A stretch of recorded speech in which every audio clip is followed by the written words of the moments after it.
आप सभी को राधे राधे। एक बार फिर से स्वागत है आपका हमारे चैनल पर। हम मालविका चतुर्वेदी।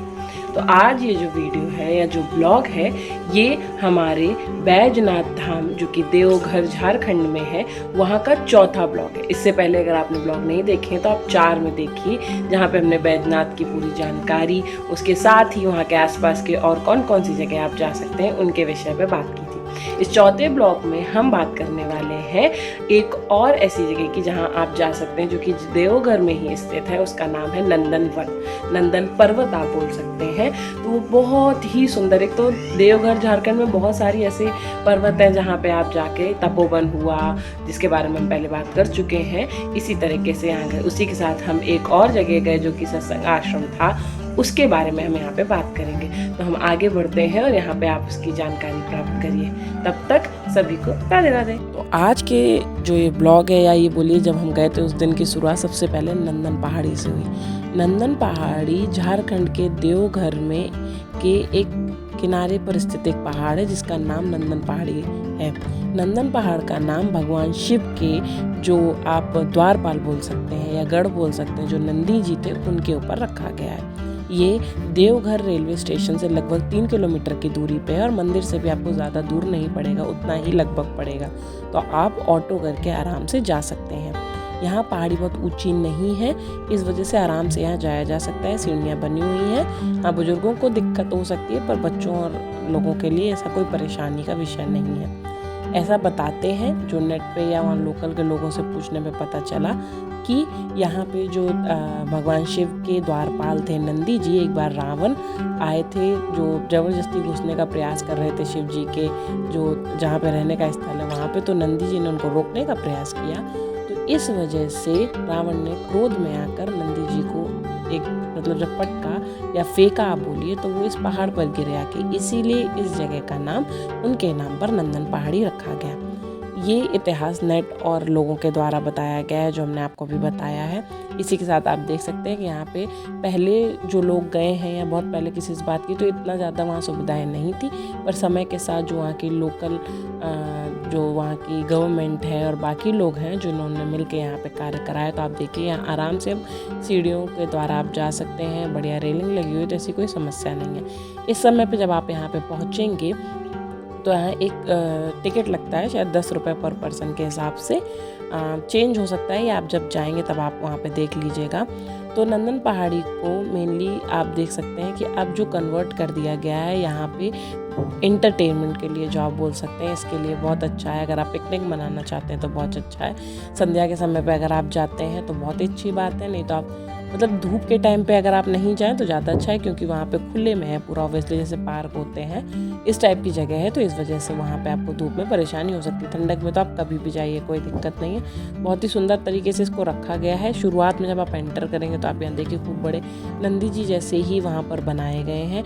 इसी के साथ अंदर बहुत सारे झूले हैं और आपको छोटे बच्चों के लिए तो बहुत ही सारे झूले, इसी के साथ और मतलब अभी, लेकिन जब हम गए थे तो सारे ही झूले वर्किंग कंडीशंस में नहीं थे, ऐसा बोल सकते हैं हम, या फिर ऐसा हो सकता है कि शाम को वो चलते हैं तो इस वजह से हमें इतना कोई लोग नहीं मिले, पर हमें तो अच्छा लगा जाके वहाँ पे। और वहाँ से थोड़ी ही दूर पे एक ताल टाइप का भी था, मतलब आप वहाँ पानी भरा हुआ था, बोटिंग भी हो रही थी वहाँ पे जो हमने देखा। तो अगर आप जाना चाहें तो वहाँ जा सकते हैं। वहाँ हॉन्टेड हाउस बना था, शू हाउस था, तो बहुत सारी चीज़ें वहाँ पे थी।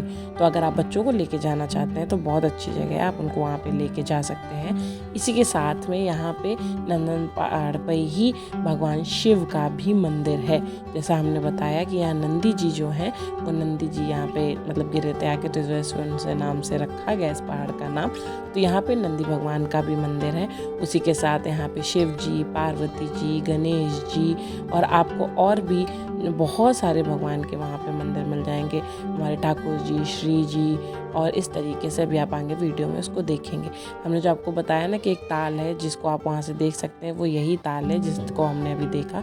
हम नीचे उस टब में उतर के वहाँ नहीं गए थे, कुछ बोट हमें दिख रही थी, पर बताया गया कि अभी वो वहाँ नहीं चल रही हैं। तो समय के साथ चीज़ें चेंज होती रहती हैं। आप जब भी जाएं तो आप वहाँ पे जाके उस चीज़ को चेक कर सकते हैं। टिकट तो लगता ही है, और आप एक बार एंटर कर गए, पूरा घूमा, उसके बाद आप बाहर निकलेंगे तो शायद दोबारा एंट्री नहीं देंगे, तो इसलिए आप एक ही बार में घूमें। इसके बाद जिस मंदिर की हम बात कर रहे थे, जैसे कि हमने और भी झारखंड के मंदिरों में देखा है, यहाँ पे जिस कला से बनाया जाता है कि एक तरफ भगवान शिव का मंदिर है, दूसरी तरफ माता का मंदिर है और उनको ऊपर गठबंधन किया जाता है। तो इसी प्रकार आपको हर जगह ऐसे ही मंदिर देखने के लिए मिलेंगे। तो आपको ये जो ब्लू कलर के नीले नीले मंदिर दिख रहे हैं, यहाँ पे एक तरफ को शिव जी का, दूसरी तरफ को माता का मंदिर है। इसी के साथ अब आगे बढ़ेंगे तो यहाँ पे और सारे मंदिर हैं। हमने यहाँ पे बहुत आराम से, एक तो बहुत सारे लोग नहीं पहुँच पाते हैं जानकारी ना होने के कारण, या फिर आप कहिए कि उस समय पे दिन में लोग नहीं जाना चाहते हैं, थोड़ा शाम के टाइम पे जाने की वजह से हमें तो पूरी ही जगह बहुत खाली मिली, बहुत ही सुकून भरी। हमने बहुत आराम से वहाँ पूजा किया, हमें बहुत अच्छा लगा।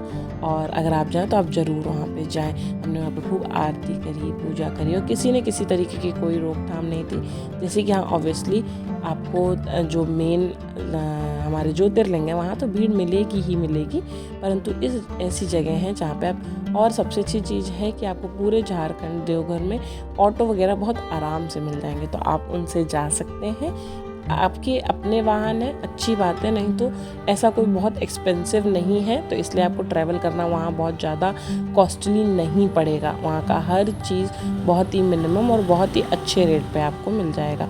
तो आप यहाँ पे बाबा के दर्शन करिए। उसके बाद हम आगे बढ़े, हमने यहाँ पे जितने भी आसपास में और मंदिर हमने बताए वहीं पे स्थित थे उनके भी दर्शन करें। इसके बाद हम गए रामकृष्ण मिशन विद्यापीठ। आपने रामकृष्ण परमहंस के बारे में तो सुना ही होगा, तो उन्हीं के यहाँ पे विद्यापीठ। ऐसा बताया जाता है कि जो रामकृष्ण जी थे उनके जो एक शिष्य थे स्वामी तुरानंद जी, उन्होंने ही इस जगह की स्थापना की थी। उन्होंने मानव जो निर्माण है जो विवेकानंद जी द्वारा सिखाया गया था उस पे ही, मतलब उसको बेस बनाकर वहाँ पे जो बच्चे थे उनको ब्रह्मचर्य रहकर और उनको ये सब शिक्षा देने के लिए बनाया गया था। इसके बाद में आज की डेट में ये 1922 में रामकृष्ण मिशन विद्यापीठ बना। ये स्कूल है जहाँ पे 6 से लेके 12th तक के बॉयज़ के लिए ये स्कूल रखा गया है। यहाँ पे आपको पढ़ाई के साथ साथ और भी बहुत सारी जो हमारी धार्मिक चीज़ें हैं, जो हमें और चीज़ें सीखनी चाहिए, उन्हें सिखाया जाता है। और इसी के साथ यहाँ पे एक लाइब्रेरी है और एक म्यूज़ियम है। यहाँ एक मंदिर भी है जहाँ पे आपको रामकृष्ण परमहंस जी, उनकी जो धर्मपत्नी है और उनके साथ ही विवेकानंद जी, काली माता, इनके सबके दर्शन करने के लिए मिलेंगे। अंदर वहाँ वीडियो बनाना अलाउ नहीं था।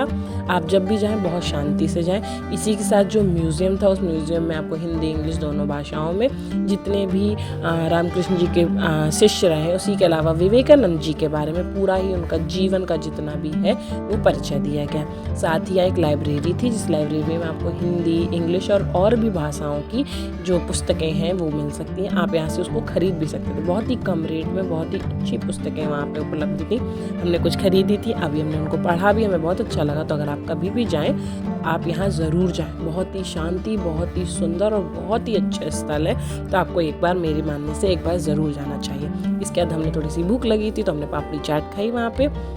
फिर हम आगे बढ़े तो हमारे होटल की तरफ जाते ही वहाँ पे एक मंदिर था जिसको श्री राम दरबार मंदिर नाम था।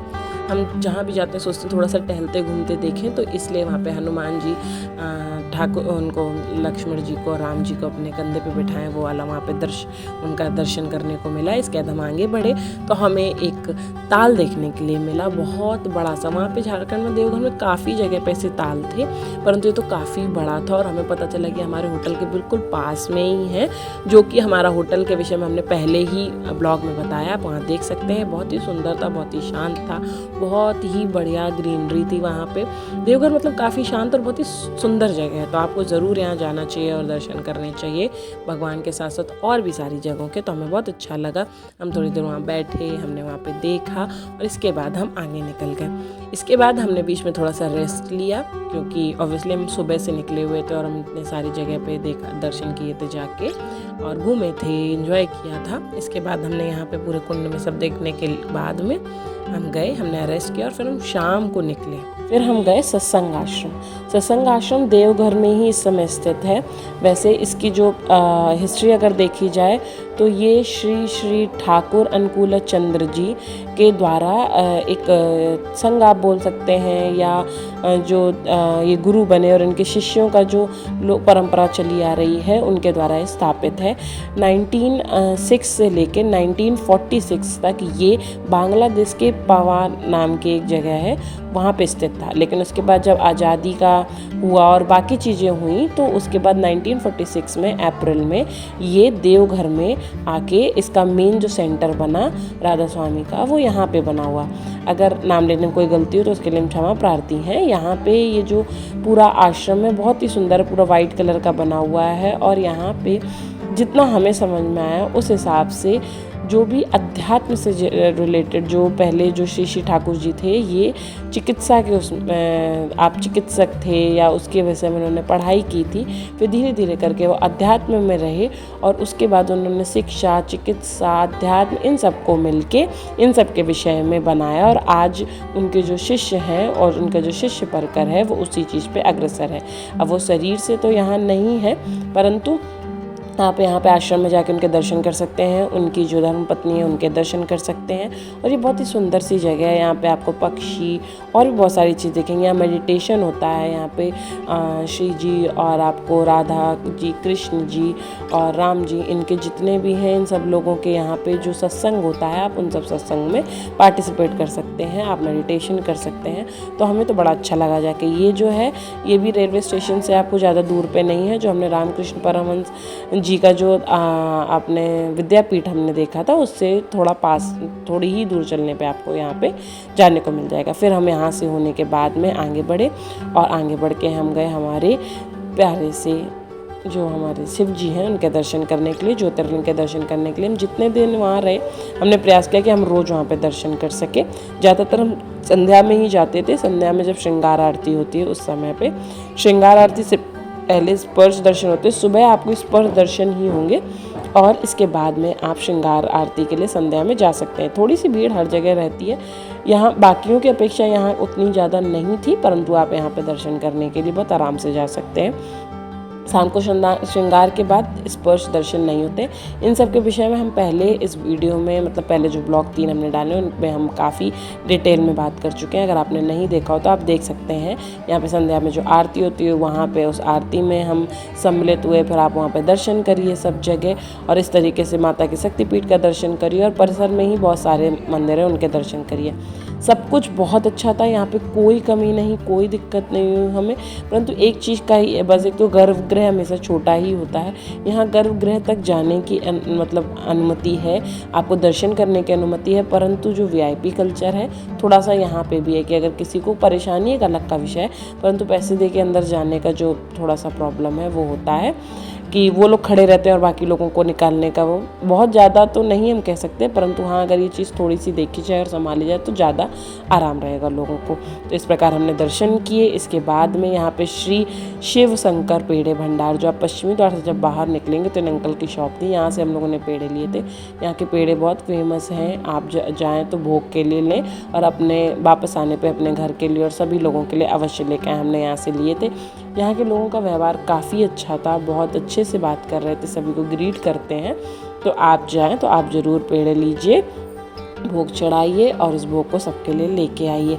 इसी के साथ में हमने यहाँ पे डेली जो भोजन किया वो भोजन हमने कृष्णा भोजनालय में किया। बहुत ही स्वच्छ सात्विक भोजन यहाँ पे आपको मिल जाएगा। उसके अलावा यहाँ पे मतलब और भी चीज़ें आपको खाने को मिल जाएंगी। हमें तो बहुत आनंद आया। अगर आप कभी जाएं तो आप यहाँ पे ये भी मतलब पश्चिमी द्वार से आप बाहर निकलेंगे तो आपको मिल जाएगा। आशा करते हैं कि आपको हमारा ब्लॉग अच्छा लगा होगा। अगर आप सब झारखंड जा चुके हैं तो बहुत अच्छी बात है और नहीं गए हैं तो अब की बार नंदनवन जरूर जाएँ और बाकी जगह जरूर जाए। और आपने आगे की वीडियोज़ नहीं देखी तो उनको ज़रूर देखिए। तब तक सभी को राधे राधे, हर हर महादेव।